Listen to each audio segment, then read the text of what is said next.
de esta tertulia. Bueno, hoy es un día que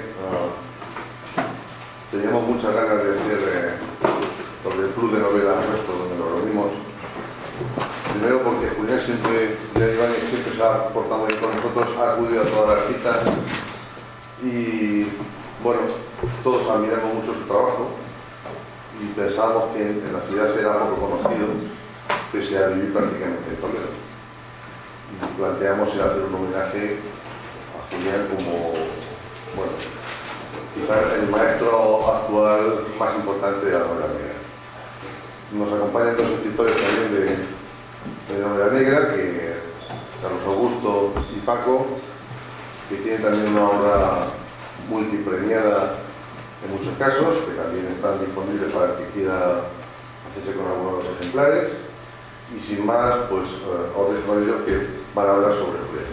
Gracias. Bueno, estamos aquí. Hola, no sé si me escucha con micrófono.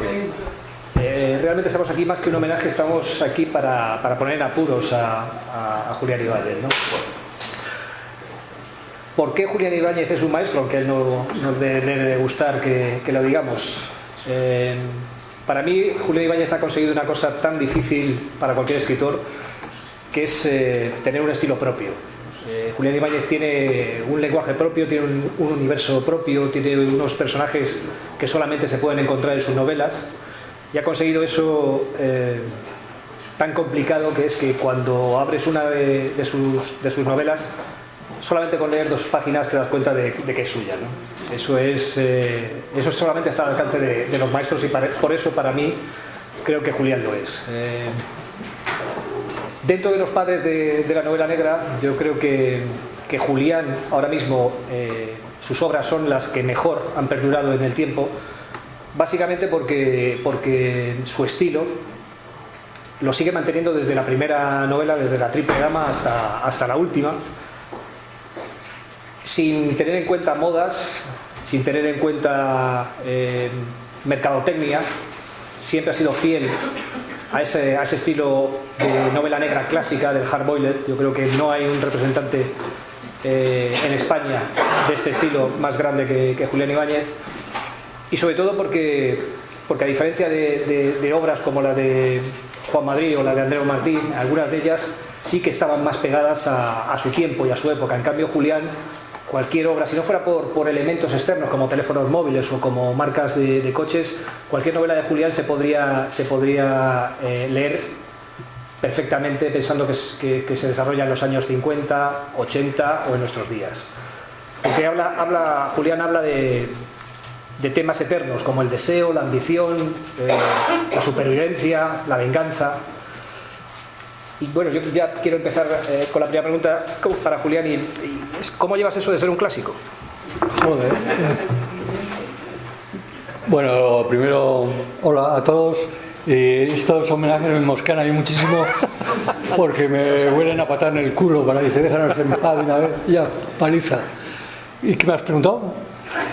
¿Cómo llevas lo de ser un clásico? Joder, un clásico lo dices tú, eso, un clásico... Paco, dilo tú también. Clásico. Bueno, sí, es que yo eso no lo puedo saber, eso es una cosa externa de los demás, o sea, no tengo ni idea de yo un clásico. No sé, lo dices tú, bueno, pues lo sé, entonces no te puedo decir nada más que cómo lo llevo. Pues sí, me han dado homenajes de estos de que me largue, esos me han dado 3 o 4 ya, joder. No, me los dan porque soy el más viejo de todos, eso sí es verdad. Creo, antes era Ledesma, pero las palmó, o sea, ahora me toca a mí. Y bueno, pues cuando las palme le tocará a otro. O sea, eso tengo de clásico.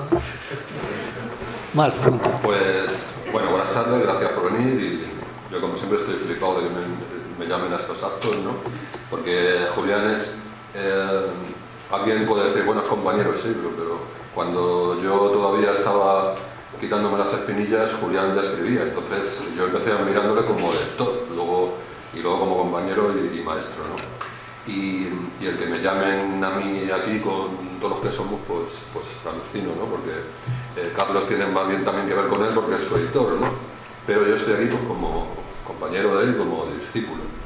Y además, resulta que en otro homenaje que te hicieron en Cuenca también tuve yo el placer de estar. O sea, ya soy como de la plantilla en los homenajes a Julián Ibáñez, ¿no? Cosa que me encanta y ojalá siga pasando esto, ¿no?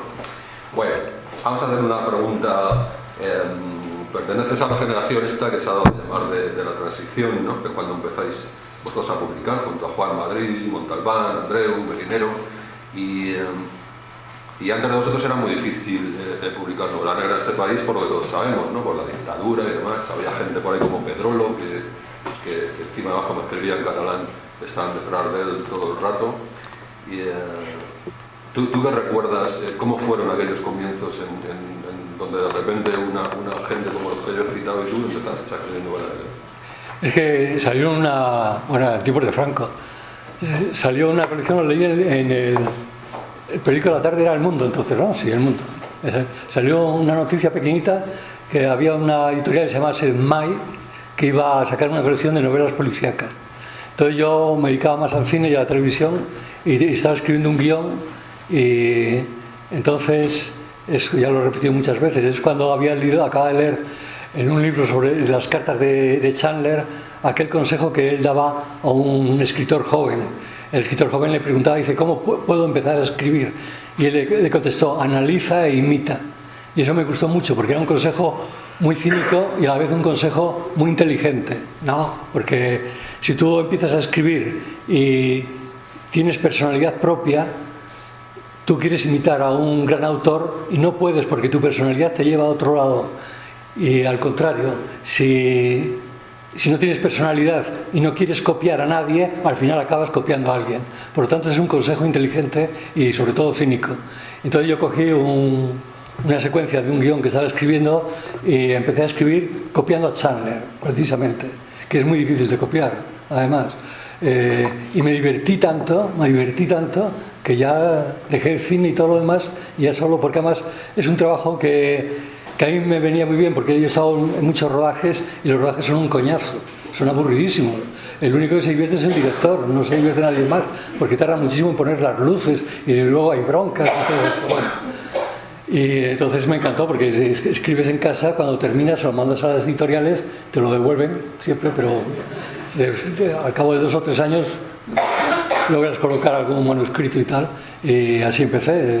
Y Sedmay empezó también Andreu Martín y Juan Madrid, creo que también, o sea, empezamos, éramos 3 o 4, era Bac Montalbán, que era más conocido, pero en realidad éramos nosotros 4, y Pérez Melinero también, menos conocido, entonces éramos 4 nada más, ahora son 400 o más de 4.000, no sé cuántos más. Ya. Yo he leído en alguna entrevista que tú siempre has dicho que has sido, o que tu vocación de escritor siempre ha sido, eras un escritor precoz, que empezaste a escribir en el internado de jesuitas de Carrión de los Condes, ¿no? Con 14 años. Y que te echaron del sí. Internado. Estuve 2 años y 3 meses como en la cárcel.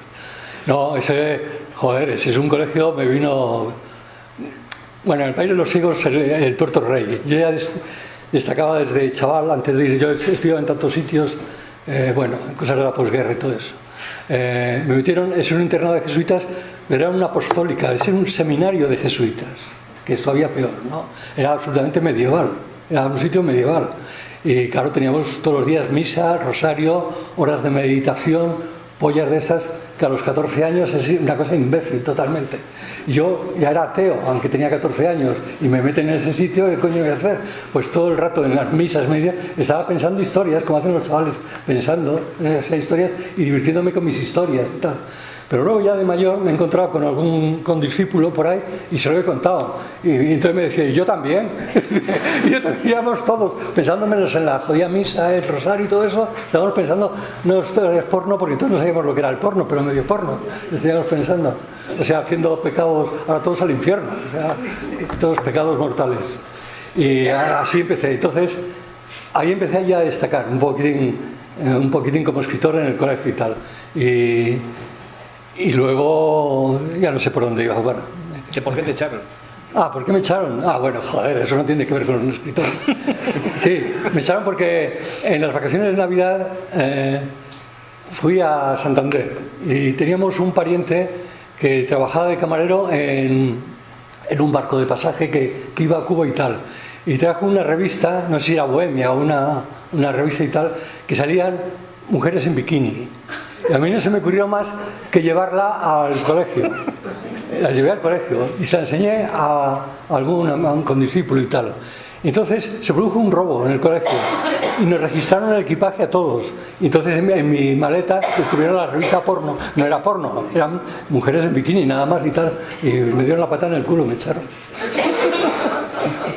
Eso que tenía recomendación porque me habían metido a mí porque un tío mío, tío segundo, primo de mi padre, era el que fue arzobispo cantero. Cuando se murió Franco fue el que le llevó, entonces era de Zaragoza, el que llevó el manto de la Virgen del Pilar para taparle a Franco y cosas de esas. O sea que yo tenía una buena recomendación, pero recomendación o recomendación no, era un tipo perverso.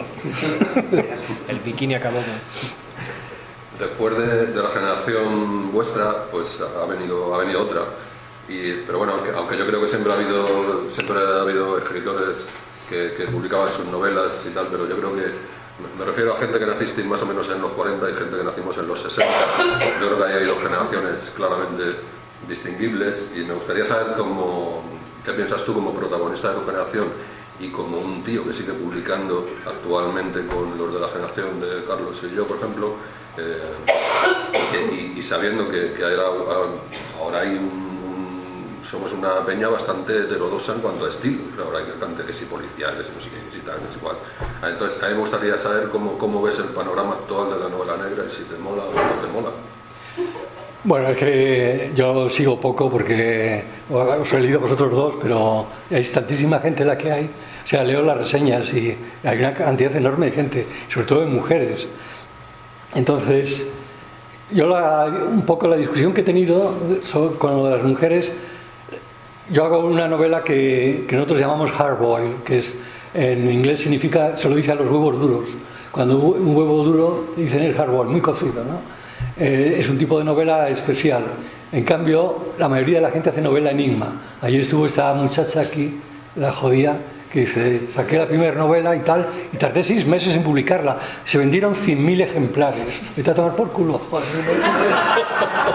Sí, lo dice con toda naturalidad. Era la primera y tiene 3. Entonces, de las 3 está vendiendo todo eso y más. O sea, pero novela enigma, que se vende muchísimo. En cambio, lo que yo hago se vende muy poco, no ya solo las mías, sino a los americanos importantes, como el Roy, por ejemplo, vende muy poco. El mismo Chandler, que es el máximo, el sumum, que es buenísimo, le reeditan muchas veces, pero Chandler no es un bestseller en absoluto, no es un bestseller. Lo que se vende es la novela enigma. Y por eso lo que hay es, estoy perdido, porque yo la novela enigma no la leo, entonces no sé cómo va, y es el 90% de lo que se escribe por las reseñas, veo que es novela enigma y tal. Y lo de Hard Boy, pues a vosotros dos y 3 más y tal. Y así nos va. Y así nos va. Pero yo creo que te he escuchado una vez y yo estoy de acuerdo, no sé si lo volverás a decir, que para los autores, ahora mismo en castellano, los autores en español o españoles que estamos escribiendo, que falta estilo, falta gente que tenga estilo propio, que todas las novelas son un poco iguales, ¿no? Que son correctamente dentro de la forma convencional, están correctamente escritas, pero no se nota que hay un escritor detrás. ¿Crees que ¿Lo he dicho yo eso? Sí, lo he dicho, que lo he buscado y lo he encontrado. Ya. Bueno, eso es una visión que tengo yo muy especial. Es que yo empecé La casa por el tejado. Yo leía de chaval, como todo el mundo, novelas de Agatha Christie, Simenon y tal, ese tipo de novelas. Entonces cayó un día en mis manos Cosecha Roja, la novela de Hammett. Y a mí me causó un impacto tremendo esa novela, porque rompía con todo, es Hardboiled, claro, puro. O sea, rompía con todo y tal. Entonces, a partir de entonces, yo le he cogido un poco de manía a la novela enigma, pero me he fijado mucho, porque para mí Chandler, que es después de Hammett, leía Chandler, que ya es el sumum de todo, por arriba, entonces yo empecé muy por arriba. Entonces todas las novelas que yo cogía iba buscando el estilo de Chandler, porque Chandler tiene un estilazo buenísimo. O sea, es que Chandler no tienes una línea en que no tenga un golpe, un efecto, una metáfora, cualquier cosa. Tiene un estilazo tremendo. Entonces yo iba buscando en todas las novelas eso, pero eso no existe en todas las novelas. O sea, existe en pocas novelas. Entonces quizás yo he hecho eso en falta.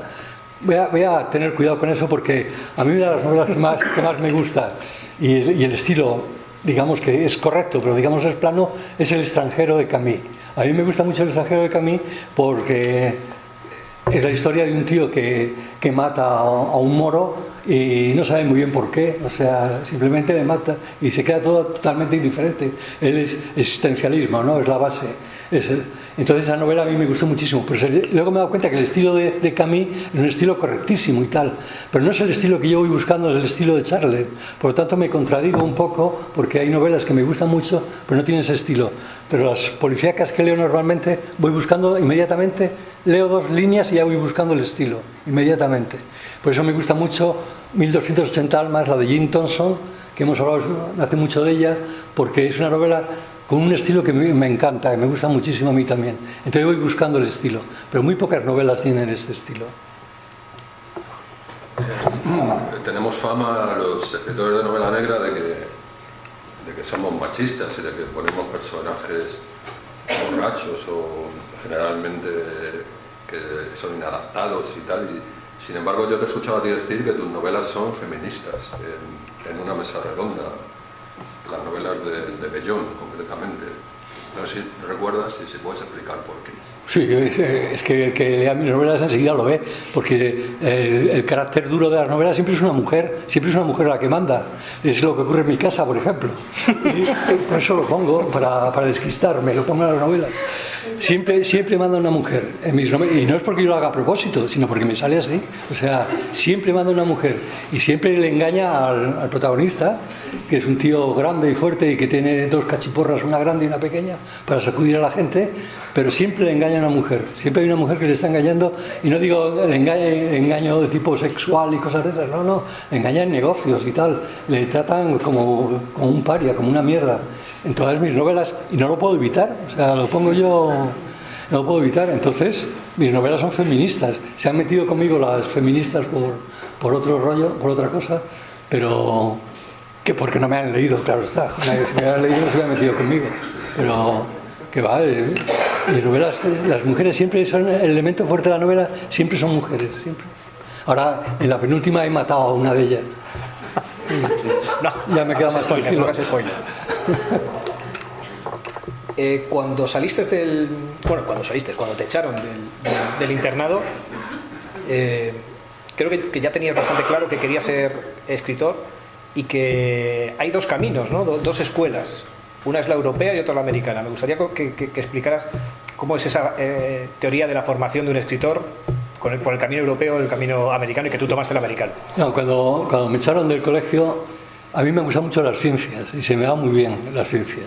Y yo quería ser científico, no quería ser escritor. Pero también destacaba como escritor, había destacado en el colegio ya. El colegio que era una mierda, bueno, era una mierda, no, se hacían estudiar un huevo. Pero tenía una cosa muy buena.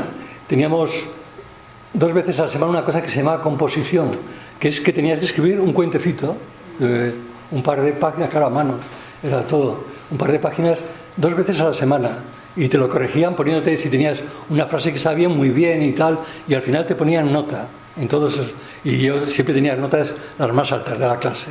Entonces en eso iba bien, pero iba muy bien también en física y matemáticas, que siempre me han gustado mucho. Y al salir yo quise hacer ciencias, pero desgraciadamente en ese colegio cabrón tuve que hacer letras, y tuve que hacer un año especial de latín y griego, nada más, porque un cura que había hecho ciencias quiso darme clases de ciencias y el rector le dijo que no, y me jodió la vida, me jodió la vida.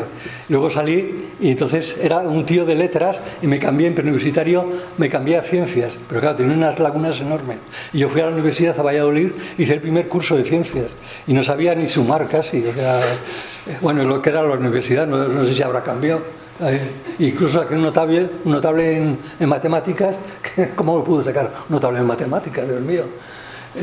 Bueno, Entonces,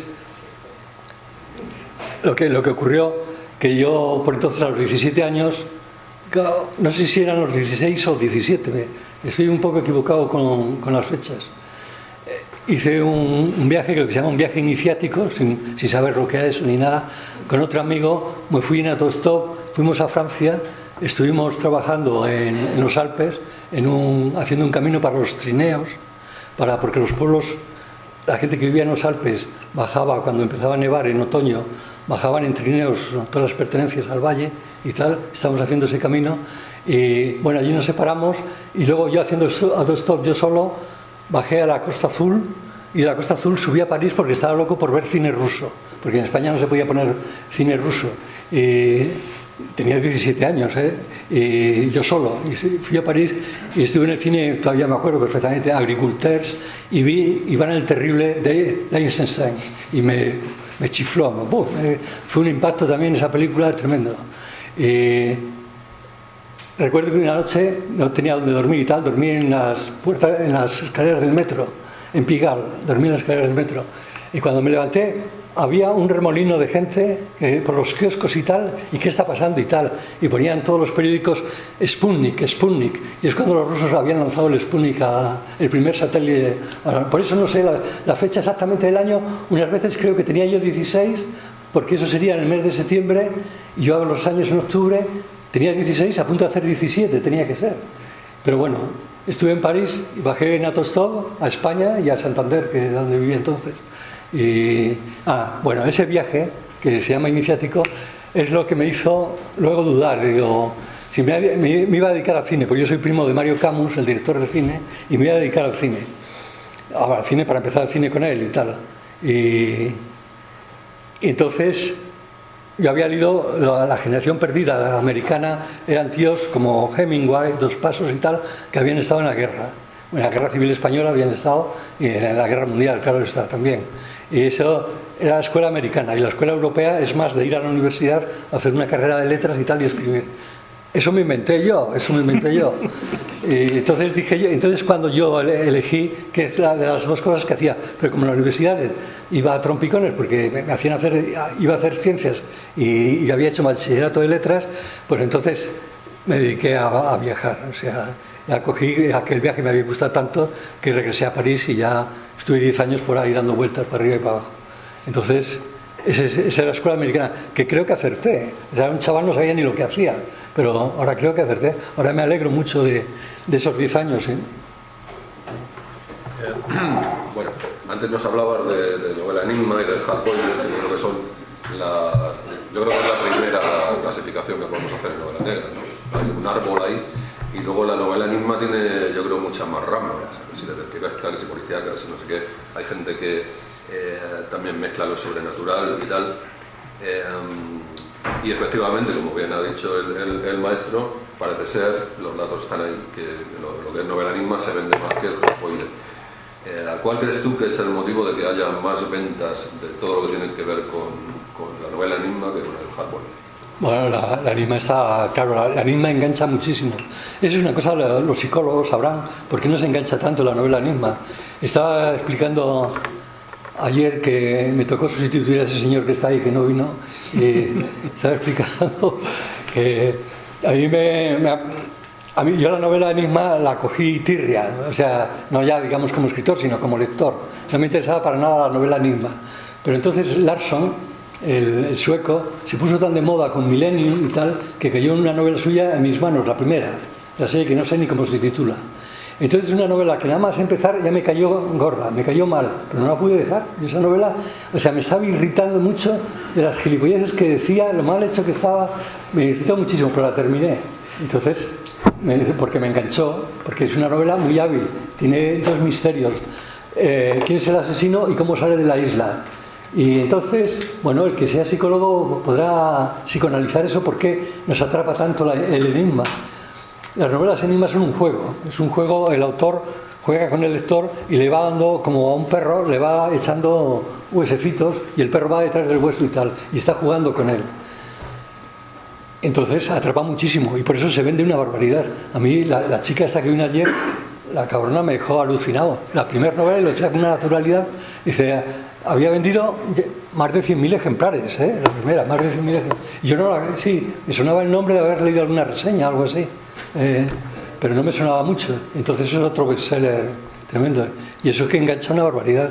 Pero por eso, porque es un juego y el misterio pues nos engancha y tal. En cambio, la novela Hardboiled, la que hacemos nosotros, es todo lo contrario de Nisman, no tiene argumento. La novela Hardboiled no tiene argumento. O sea, el argumento es muy, muy liviano, va lejos, entonces no te engancha. Te tienen que enganchar, pues es un poco, yo siempre pongo la comparación más sencilla, es el Quijote. El Quijote es una novela hardboiled, o sea, es el libro de caballería y tiene argumento el Quijote. El Quijote no tiene argumento, es todo un señor que sale a rescatar a Dulcinea, que se lo cree él y tal.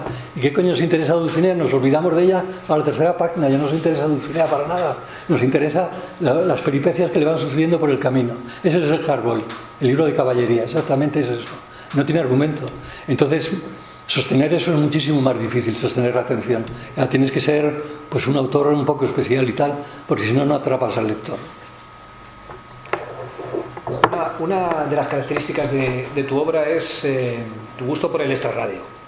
No solamente por el extrarradio físico, ¿no? Donde sitúas a tus personajes, que siempre es pues, en un pueblo de Ciudad Real o en Móstoles, nunca es una gran capital, nunca es una gran ciudad. Y también es un espacio mental, ¿no? que también te atrae, ¿no? Esa gente que está en el extrarradio de lo que es la sociedad. Tus personajes son bastante atípicos, bastante límites. ¿Por qué te atrae el extrarradio? Bueno, yo sí me he psicoanalizado yo a mí mismo. Yo estoy muy cómodo con ese personaje ya lo tenía en la primera novela, sin darme cuenta lo he repetido siempre. ¿Y por qué? Yo supongo que es... Yo desde los 7 a los 14 años viví en Madrid, en la Plaza Tirso de Molina. Y Tirso de Molina pues es como ahora, es un poco casi el límite, sobre todo entonces, de los barrios altos de Madrid y los barrios bajos. Entonces no había coches y estaba todo el día en la calle. Y para mí era un contraste enorme porque mis padres eran maestros, pero maestros republicanos que habían perdido la guerra, habían puesto allí una academia y eran como calvinistas, aunque no religiosos, eran muy severos, eran muy estrictos. Entonces yo estaba todo el día en la calle, yo donde me divertía era en la calle, yo era un tío de calle, todo el día en la calle. Entonces yo creo que eso me llevó que me gusta la calle y Tirso de Molina, las calles que hay alrededor, Lavapiés, el Rastro, iba todos los días al Rastro, porque teníamos unos amigos allí y tal. Creo que eso me atrae muchísimo, por eso, porque es el contraste. Para mí el hogar era la calle y el infierno era mi casa, que hogar ni leches, era el infierno, porque mis padres eran las leches. Entonces yo creo que se debe a eso. Y esos 10 años que estuve en el extranjero, pues tuve que hacer un poco de semipícaro y tal. Entonces, como estoy muy satisfecho de esos años, pues creo que me atrae mucho ese ambiente, que me atrae los alrededores de las grandes ciudades y el ambiente de calle. Bueno, en tus novelas, sobre todo hasta la saga de Bellón, vas cambiando de personajes, vas cambiando de escenarios, pero sin embargo hay una constante en tus novelas que son los garitos, ¿no? Por ejemplo, a mí siempre me llama la atención que los personajes van a un sitio que se llama el Elefante Blanco y resulta que tú lo ves y dices, coño, pues que este elefante blanco no me suena de que lo has repetido en otra novela, pero no están las mismas camareras, ¿no? Es como si los garitos, lo que le pasa un poco a Bellón, ¿no? Que no, como si solo tuvieran presente, que no tuvieran pasado, que no tuvieran futuro. Entonces, en las novelas de Julián Ibáñez se ha convertido el garito, lo que es el garito en un arquetipo ya generador de historias. Es decir, tú piensas en garitos y ya te salen los personajes Estoy recordando una cosa, me sacas los colores, joder. Eso me ocurrió en Barcelona, también había un montón de gente. Me está haciendo la entrevista Galindo, el del País, con Padura, otro autor muy conocido, Padura al lado, y está hablando de los personajes de Padura y mi personaje y tal. Dice, bueno, tu personaje, ¿cuántos años tiene? Porque en una novela pones 47, en otro 52. Me voy a tomar por culo delante de todo el mundo. ¿Qué coño sé? Que me esté fijando a poner un papel los años que tiene. Pues eso no es lo que me has preguntado, algo parecido, ¿no? No, es que ya he dicho antes, aparentemente es diferente personaje, pero siempre es el mismo. Me ha llamado la atención la primera novela que escribí, esa que mandé a Setmai, que era La Triple Dama. La Triple Dama, el personaje es clavado ese de Bellón, pero clavado. O sea que han transcurrido 40 años y sigo con el mismo personaje. Exactamente. Y no lo he pretendido en absoluto. En otras novelas le he cambiado, le he hecho más bajito porque me llamaba mucho la atención. ¿Os acordáis en el cine el actor Alan Ladd, que era pequeño pero matón? Ese me gustaba mucho. Entonces, en una serie de novelas, un personaje que se llama Novoa es pequeñito pero matón, que trabaja en el puerto, en un puerto irreal, que es una mezcla de Gijón, Santander, Pasajes, etcétera. Pero el personaje, el temperamento, como no podía ser de otra forma, es el mismo, aunque no lo pretendo. O sea, siempre sale el mismo. Fíjate, en esos años que pasaste en el extranjero, que como has comentado, han influido tanto en tu obra, incluso en tus personajes, ¿y nunca has pensado en escribir una novela que fuera de España? Porque siempre la sitúas en España. ¿Te tiraste cuántos años? ¿12, 10 años fuera de España? 10, pero no, porque me te crea un problema de la lengua y tal. Entonces tendría que poner otro personaje, porque el personaje que yo saco, este Billón, suponemos que ha ido a la escuela nada más, no ha hecho ni bachillerato ni nada. Entonces sí, en alguna novela pongo que tenía que ir a Francia, y no va a hacer Francia porque va a tener la barrera del francés. Y como es un hombre de la calle, que vive en la calle, es alguien de la calle, necesita la lengua inmediatamente, ¿no? Entonces, no, ni se me ha ocurrido nunca. Este es un hombre del mundo que ese también conozco yo, el París y Londres, ¿no? Conozco, llegué a conocer bien, pero no se me ha ocurrido, ¿no? Yo te quería preguntar que, bueno, para un lector que intente buscar información de Julián Ibáñez, pues pareces un tío misterioso, porque no estás en Wikipedia, no tienes Facebook, no tienes Instagram, no tienes Twitter. Luego además has seguido una trayectoria que ha sido transitando por muchas editoriales, siempre cambiar de editorial, incluso había alguna novela por ahí que sabemos Joaquín y 4 más que es la misma pero cambiada de título. Entonces, ¿tú crees que ha contribuido todo esto a que seas menos conocido, pero a la vez seas un escritor de culto para tus lectores? No haces más que sacarme los colores, joder. Ya sé que las novelas las cambio de título y las sigo vendiendo, o sea, y las veces que haga falta. Bueno, soy autor de culto para ti y 2 más que me lo decís cuando estoy delante. Y no sé qué más me preguntó. Sí, que si toda esta leyenda extraña que sí, porque yo creo que sí que ha contribuido un poco a que seas escritor de culto, los cambios de editorial, el que uno busque Julián Ibáñez en internet, que no estás en Wikipedia ni en Facebook. Joder, yo cambio de editorial, no, me cambian las editoriales, no me cambio yo la editorial. No, el mundo editorial ya sabéis lo que es, sobre todo bueno, me ha ocurrido muchas veces, he estado sobre todo juvenil también, les mandas un manuscrito y te contestan, joder, con los brazos abiertos, es la leche, eres un genio y tal, te van a lanzar y tal. Y luego vienen las cifras de las ventas y tal, y ya no te cogen el teléfono, no te hacen ni puto caso. Bueno, yo lo comprendo perfectamente. Una editorial, está aquí la editora y eso, así que me voy a callar lo que iba a decir, voy a decir otra cosa. No, los editoriales es un negocio, y entonces yo lo comprendo eso perfectamente. Ellos prueban con mucha gente y de repente les salta, como la chica de ayer, les salta una chica que de repente va allí con un manuscrito y venden 100.000 ejemplares. Joder, pues la echan el lazo rápidamente, lógicamente. Eso yo lo comprendo. Y a tipos como yo, que vende 17 ejemplares, pues ahí tienes la puerta, lárgate.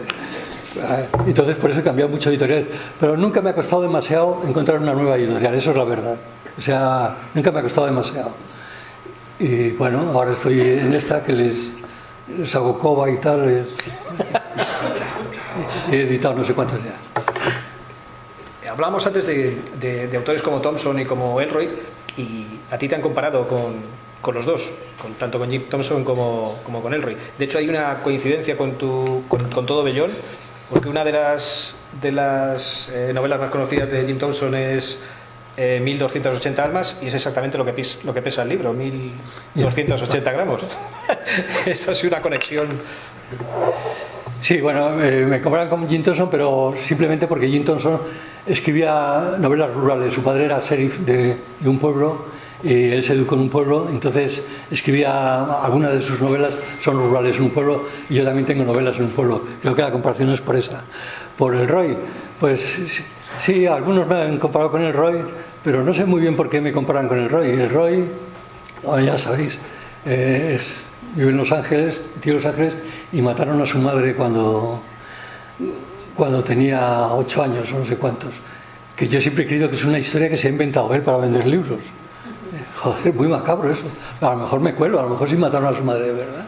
No lo sé. Pero no sé qué tengo muy bien, qué tengo que ver con el Roy. No sé. Eso viene un poco de lo de Fanon, la frase que dijo que el Roy tiene la suerte de que el Tajo no pasa por Los Ángeles o algo así. Dijo, entonces de ahí viene esa frase de Fanon. Tal, ¿no? Pero a ti te gustan Thompson y el Roy. Sí, claro, joder. Bueno, el Roy, he de confesar que las 2 últimas de él las he dejado a la mitad. Pero a lo mejor es cosa mía, no es del Roy. Pero yo devoré las del cuarteto, que es un cuarteto de Los Ángeles, las devoré, me parecen novelas buenísimas, muy buenas. Las que vienen antes, las que tiene antes no me habían gustado tanto, pero esas 4 novelas, empieza por La Dalia Negra, buenísimas, me gustaron muchísimo, muy bueno. Bueno, a mí también me pasa que las últimas del Roy, que las hacen muy gordas.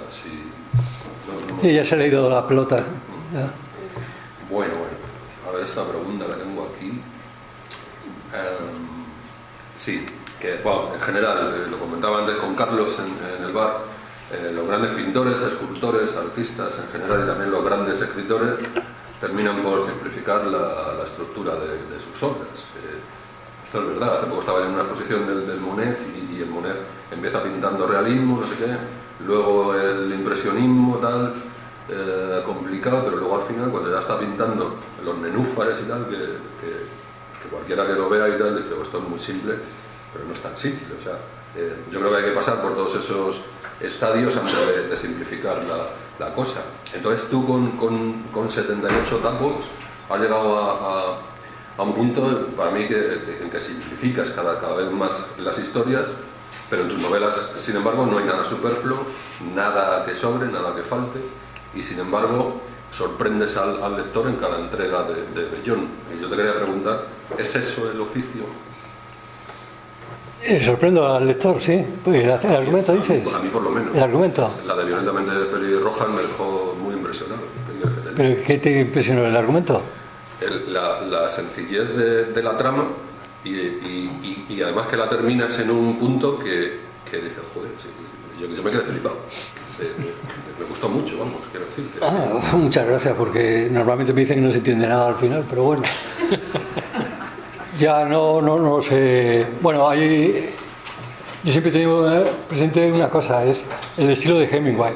Hemingway leí una vez, estando en París con la poetisa Gertrude Stein, le llevó los primeros cuentos que tenía y Gertrude Stein sacó el lápiz y empezó a tacharle adverbios adjetivos.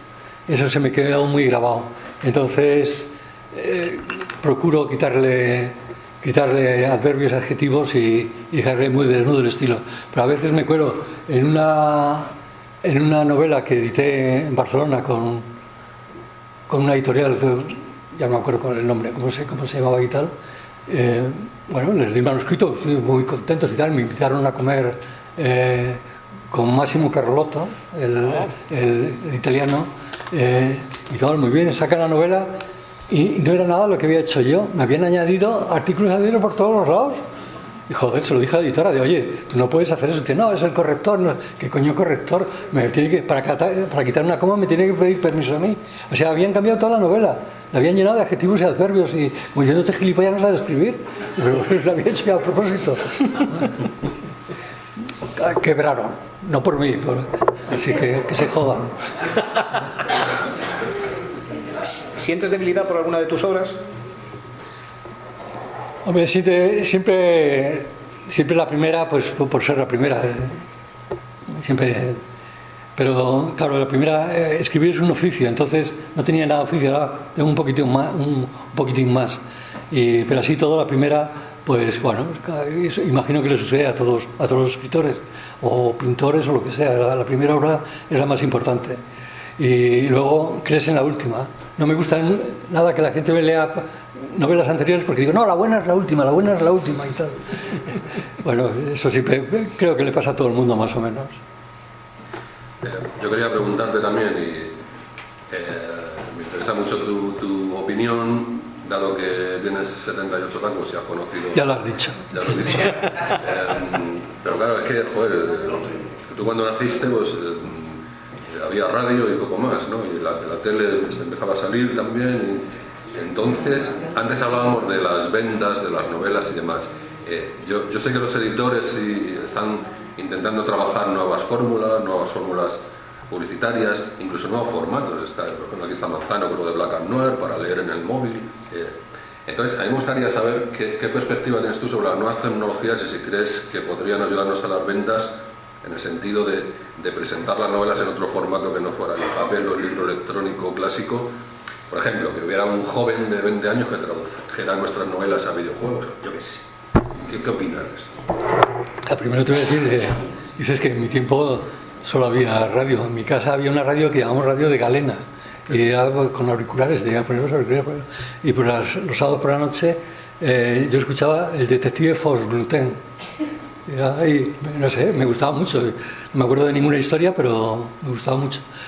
Dices, las nuevas tecnologías. Bueno, las nuevas tecnologías, como todo el mundo sabe, los chavales, yo creo que cada vez leen menos. Si leen es porque les obligan en el instituto, por lo menos a comprar el libro.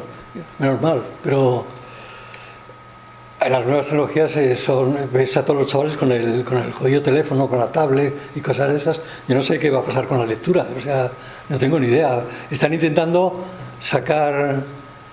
Bueno, tú estás editando con Manzano, estás editando, sacarlas en el móvil, las novelas, y no sé cómo va eso, sabes tú más que yo. O sea... Sí, con vídeos del autor y todo eso. Sí. O sea, tú compras capítulos por el móvil y además por cada capítulo te ofrecen una entrevista con el autor. Y bueno, a mí me ha sacado desde entrevistándome, comiéndome una cabeza de cordero, yo qué sé, cosa de Manzano. Menos mal, algo es algo. Pero eso, pero bueno, eso, al fin y al cabo esto de Black and Noir sigue siendo leer, ¿no? Pero a mí me gustaría saber qué piensas tú porque tampoco las novelas ya, yo creo que los jóvenes, si las hacen películas, las van a ver, porque yo que tiene mi mujer 2 críos pequeños que tampoco ven cine, lo único que ven es videojuegos. Y series igual. Y cosas de YouTube. Entonces, ¿tú crees que el día de mañana el libro desaparecerá y se transformará en un vídeo o se transformará en un juego? La verdad es que no tengo ni idea. Eso, no sé, yo creo que no tienen idea ni los especialistas. En eso no sé qué va a pasar. De luego, ahora predomina la imagen, eso lo sabemos todos lo vemos, es imagen. La lectura necesita un esfuerzo. Y en cambio la imagen no necesita ningún esfuerzo. Y eso también es malo, porque el esfuerzo que pones al leer es una gimnasia mental, o sea, que le hace trabajar al cerebro. Entonces, si lo das todo en imágenes, que está todo mascado, pues a mí me parece que es un retroceso. Pero vamos, no soy un especialista en el tema, no me puedo definir en eso, no sé qué va a pasar. Me estoy acordando, yo he editado juvenil en editoriales, en las más importantes que hay, las más gordas, he ido por los colegios y los institutos y tal, y muchas veces reunían a 3 o 4 clases y tenía un montón de chavales, todos con el libro. Y bueno, eso de puta madre, vendías un huevo de libros. Pero los leían los chavales, o sea, no estoy nada seguro que los leyeran. Los tenían porque les obligaban a comprarlo, ¿no? Los frailes, porque eran SM y el Vives, que son de frailes, les obligaban a comprar el libro y todos tenían el libro, pero no estoy muy seguro que lo leyeran. No. Sí, lo que sí sé, y yo aprendí, en vez de que hablar del libro y tal, les contaba una novela yo, y procuraba que fuera, bueno, con mucho misterio y tal, o sea, una novela enigma, precisamente, y con mucho misterio y mucho morbo, porque a los chavales les gusta mucho el morbo también, y la casquería y todo eso y tal. Y eso sí, sí prestaran atención. Eso me gustó mucho, aprendí mucho y ahí eso me encantaba. Eso siempre esos viejos actores, en España habrá también, pero sobre todo en el extranjero, que hacen el mismo vodevil días y días y años y tal, ya tienen un tonillo especial hablando y tal. Entonces tienen sus trucos, claro. Y yo un día fui a un colegio de estos y llevaba una chupa negra de cuero y tal. Y hacía calor y le dije a los chavales, nada más entrar, digo, me voy a quitar la chupa. Y jaja, una carcajada, todos los chavales, joder, me quedé, simplemente porque decía gallos, y dice, viene un escritor y tal, y viene un tipo que dice, me voy a quitar la chupa y tal, se echaban todos a reír. Entonces ya lo hacía siempre, decía, incluso en el mes de abril y tal, me ponía la chupa, entraba, me voy a quitar la chupa. Y no fallaba. Entonces me gustaba porque me sentía como esos actores viejos de vodevil, repitiendo siempre lo mismo, eso me encantaba. Y bueno, no sé si te he contestado lo que estabas preguntando. Sí. Por cierto, a propósito de esto, ya que está aquí Alicia, la editora, a mí sí me gustaría un videojuego de Bellón. Claro. Pasándose pantallas, ¿no? La pantalla fuera el puticlub de carreteras, bueno, y Bellón matando proxenetas aquí. Es una idea. ¿Cuál ha sido el mejor elogio que te han dicho por tus obras y cuál es también la peor crítica? Joder, Seguro que te acuerdas más de la crítica que del elogio. No, el elogio, pues eso que me decís que soy el padre, no sé qué habéis dicho. Bueno, sí, la crítica, eso no tenía experiencia. En la segunda novela, entonces salía la hoja del lunes. Entonces era una segunda novela, yo no tenía, era la segunda novela, no sabía nada ni nada. Una crítica que era una mujer me puso a parir. La cabrona, entonces cometí un error que fue escribirla, que es una cosa que no se debe hacer nunca. Diciendo, joder, a un tío que escribe una segunda novela que está desesperado de la vida, encima le pones a parir mamona. No sé si la llamé mamona o no, y tal. Eso no me olvidaré nunca, porque es que era la segunda novela. O sea, no tenía ninguna experiencia yo ni nada. Y eso. Y bueno, ya te he contestado, ¿no? No, el elogio no. Ah, el elogio. Pues esto sí. de maestro, pues si no te gusta tampoco que te dediquemos maestro. Ah, pero es que me llamáis maestro porque tengo el pelo blanco y soy el más viejo, ¿no? Porque otra cosa. Que no me entero. Poner servicios ya que no largamos. No lo sé, eso ya, la organización, si quieren poner. Sí. Porque no es cosa nuestra solamente de Paco y Yo quería hacer la última pregunta, quizás por mi parte, que bueno, Bellón, antes lo hemos dicho, no tiene pasado, no tiene futuro, no tiene amigos, no tiene familia, su única preocupación es meter el billete en el bolsillo, el día a día. Lo que yo te quería preguntar, y como me ha contado Carlos, que hay otra preparada para publicar y tal, ¿hacia dónde va Bellón?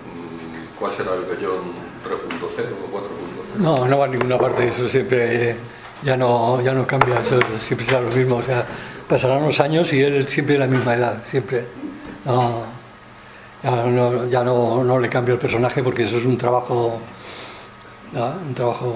serio. Y es que estoy muy cómodo con ese personaje. O sea, he encontrado lo mismo que es muy importante a los escritores, a los músicos, o lo que sea, que es encontrar tu estilo. Eso es importantísimo. Me he dado cuenta que encontrar tu estilo y conocer tu estilo exactamente es fundamental. El estilo es el hombre, se dice, ¿no? Entonces tu estilo refleja tu personalidad. Entonces, cuando estés muy cómodo, entonces es cuando escribes a gusto y tal. Y entonces yo escribo ahora muy a gusto con el estilo y con el personaje. He encontrado al personaje que yo me identifico con él perfectamente.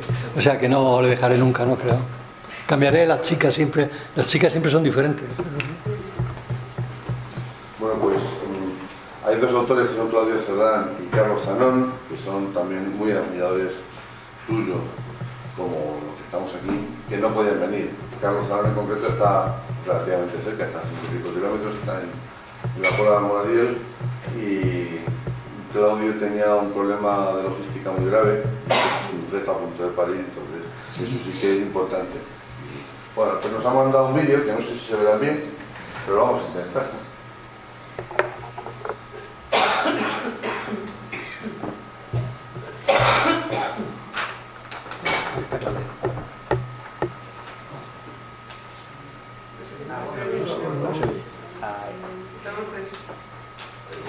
a que me haya gustado asistir, pero a mi mujer de 9 meses y medio y probablemente dentro de unos días de ya creo que uno se padre, así que no puedo.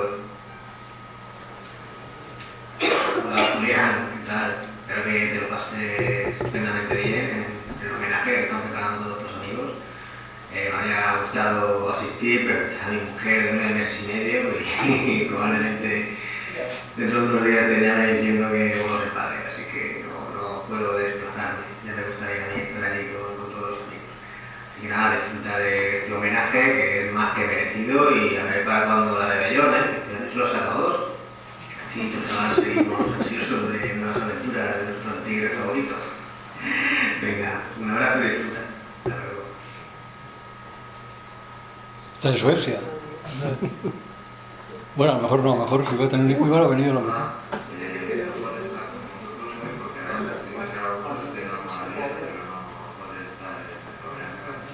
Espera, lo han mandado vertical.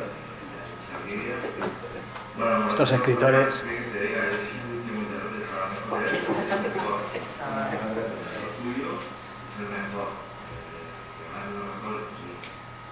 Todos los libros, su manera de escribir, su estilo, su mirada, los escenarios que elige, los personajes. Creo que es de los grandes de la novela negra en España, en español. Me gusta mucho su complejidad que tenga, no pertenece a una generación que está escribiendo y publicando y realmente uno lo siente como está a su lado, o sea, que es uno de los y nada, o sea, me encantaría estar ahí con Paco, con Carlos y con Julián. Como anécdota, algunas veces hay una partida de cartas en una de mis novelas en esta casa, directamente la copié de una novela suya. Y entonces un día se lo dije, Julián, mira, pues era una novela que copia una partida de cartas. Entonces me dijo, así me gusta, que copies de los mejores. Realmente, Julián, muchas felicidades, te mereces lo mejor porque eres un gran. Y nada, lo pasé bien. Hasta luego. Bueno, pues se parece, si hay alguien que quiera preguntar algo a Julián o a los autores, este es el momento. Alguien que tenga alguna curiosidad sobre el John o sobre el personaje de Novoa, que es más antiguo también. Para los que le seguimos de antes también tenemos de Novoa, de la época histórica. Y si no, ¿alguien tiene alguna pregunta? No, pues que quiera que, si no, que le firme Julián. Ah, perfecto. Sí, tengo la curiosidad porque una vez contaste una anécdota que te había pasado con una actriz, o que había rodado con una actriz, y quería que me refrescases la anécdota. ¿Habías hecho de actor o de director o...? He sido meritorio de dirección en varias películas. Con una actriz. Imagino que en Los farsantes de Mario Camus tuve que hacer de Margarita Lozano. Margarita Lozano es una actriz buenísima. Si habéis visto Viridiana, es la que hace de criada en Viridiana, por ejemplo. Muy buena. Y no, sí, supongo que te refieres a eso y tal, que estábamos rodando en exteriores, no, y cuando son planos generales que no se veía ella, pues ella no venía al rodaje y yo me vestía de mujer y salía. Supongo que te refieres a eso, no sé. No me acuerdo, creo que no era esa anécdota, pero también me gusta. Margarita Lozano. Bueno, pues si hay alguno más que tenga alguna curiosidad, pues yo creo que vamos por concluir el acto y el que quiera que le firme Julián un libro, ahora es el momento. Gracias.